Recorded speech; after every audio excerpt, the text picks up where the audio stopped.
আমরা কম বেশি প্রত্যেকেই চাই কম সময়ে একটুখানি বেশি টাকার মুখ দেখতে।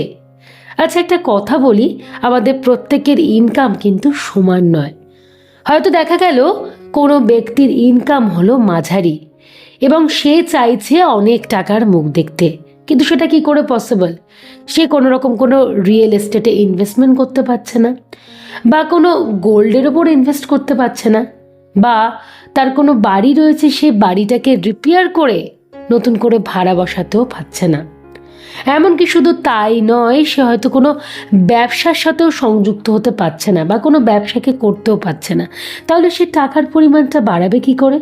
স্বাভাবিকভাবেই তার মনে এই প্রশ্নটাই আসবে, সত্যি আমি মনে হয় টাকার পরিমাণটা কিছুতেই বাড়াতে পারবো না।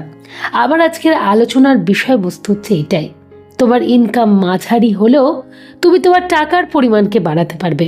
এর জন্য আমি আজকে দুটো দিক নিয়ে আলোচনা করব। বেশি সময় নষ্ট করব না, ডাইরেক্ট আমি সেই আলোচনাটা শুরু করছি।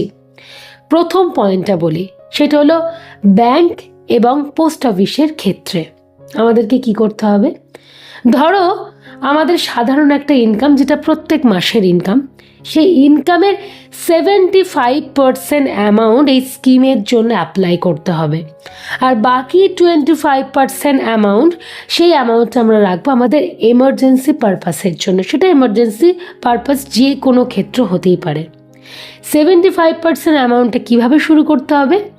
ব্যাংক বা পোস্ট অফিসে আমরা কি করব, প্লেন আরডি করব, এবং সেটা 3 বছরের জন্য। কত টাকা দিয়ে? ধরো সে অ্যামাউন্ট হলো 3000 টাকা। প্রত্যেক মাসে মাসে আমাদেরকে 3000 টাকা দিয়ে ব্যাংক বা পোস্ট অফিসে আরডি করতে হবে। আচ্ছা, রেট অফ ইন্টারেস্টটা বলে দিই তোমাদের। ব্যাংকের ক্ষেত্রে সেটা হয়তো 6.5% এবং পোস্ট অফিসের ক্ষেত্রে সেটা হলো 6.7%। মোটামুটি এর মধ্যে জিনিসটা ঘোরাফেরা করবে। আমরা 3 বছর একটু কষ্ট করে, ইনকামটা তো সাধারণ তাই জন্য বলছি, একটু কষ্ট করে জিনিসটা কন্টিনিউ করব। 3 বছর পর সেই অ্যামাউন্টটা কোথায় গিয়ে দাঁড়াবে বলো তো? 1,20,000 টাকা। আমি ইন্টারেস্ট নিয়ে কিন্তু কথাটা বলছি। ইন্টারেস্ট নিয়ে আমার সেই অ্যামাউন্টটা হাতে পাবো 1,20,000 টাকা। এবারে 1,20,000 টাকাটা আমরা আবারও রিইনভেস্টমেন্ট করব। আমরা কিন্তু পকেট থেকে আলাদা করে কোনো টাকা দেব না, রিইনভেস্টমেন্ট করব। এবারে তোমরা একটা কাজ করো, এক্ষুনি ক্যালকুলেটারে একটু ভাগ করে নাও যে 1,20,000 টাকাটা কত হচ্ছে। সেই অ্যামাউন্টটা প্রত্যেক মাস হিসাবে ধরলে হচ্ছে 3,333 টাকা প্রত্যেক মাসের জন্য। কিন্তু এই 3,333 টাকা আমরা যদি প্রত্যেক মাসে আবারও নতুন করে আরডি করে দিই 3 বছরের জন্য, সেই অ্যামাউন্টটা কিন্তু আরও বেড়ে যাবে। এখানে বেনিফিটটা তুমি কি পাচ্ছ? দেখো, শুরু করেছিলে তুমি 3,000 টাকা দিয়ে, আজকে 3 বছর পর সেই অ্যামাউন্টটা হয়ে গেল 3,333 টাকা।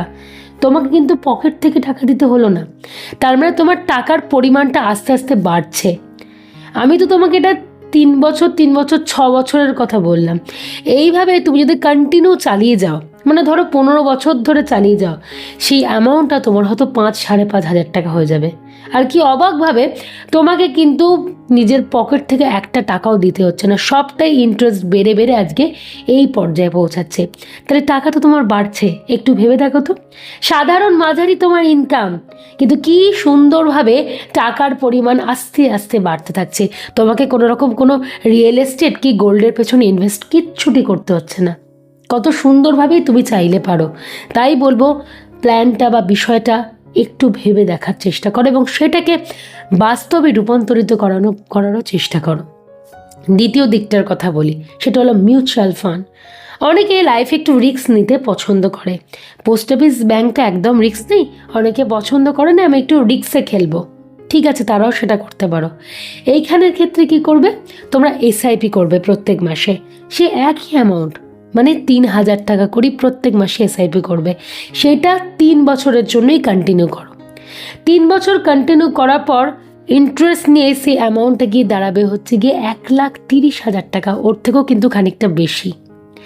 এবং তুমি যদি 1,30,000 টাকা আবার রিইনভেস্টমেন্ট করো, মানে আবারও এসআইপি করে দাও, তাহলে সেই 1,30,000 টাকা কিন্তু প্রত্যেক মাসে মাসে 3,600 টাকা করে হচ্ছে। তুমি শুরু করেছিলে দেখো 3,000 দিয়ে, এখন গিয়ে দাঁড়ালো 3 বছর পর কত, 3,600 টাকা করে তুমি আবার রিইনভেস্টমেন্ট করছো। ওই 600 টাকাটা তুমি কিন্তু তোমার ঘর থেকে দাওনি, 600 টাকাটা তোমার সেই ইন্টারেস্ট থেকেই কিন্তু এলো। এইভাবে যদি বছরের পর বছর কন্টিনিউ করতে পারো, তাহলে নিশ্চয়ই ক্লিয়ার হচ্ছে যে তুমি কিন্তু বাড়ি বসেও টাকার পরিমাণ বাড়াতে পারছো। অনেকেই ভাবনা চিন্তা ভীষণ করে যে আমি টাকার পরিমাণ কিছুতেই বাড়াতে পারছি না, তো তাদের আর চিন্তার বিষয় নেই। আমাদেরকে একটু টাকাটাকে খেলাতে হবে, মানে পরিষ্কার বাংলা অর্থে বলা, মাছের তেলে মাছ ভাজতে হবে। যখনই তুমি মাছের তেলে মাছ ভাজবে, দেখবে অটোমেটিক কীভাবে টাকার পরিমাণ আস্তে আস্তে বাড়তে শুরু করেছে। তাই বলবো, দেরি একদম নয়, এখনো সময় আছে। আজকে থেকে, এখন থেকে শুরু করে দাও, এই মাস থেকে শুরু করে দাও। দেখবে আস্তে আস্তে তুমি তোমার টাকার পরিমাণকে কোথায় নিয়ে যেতে পেরেছো।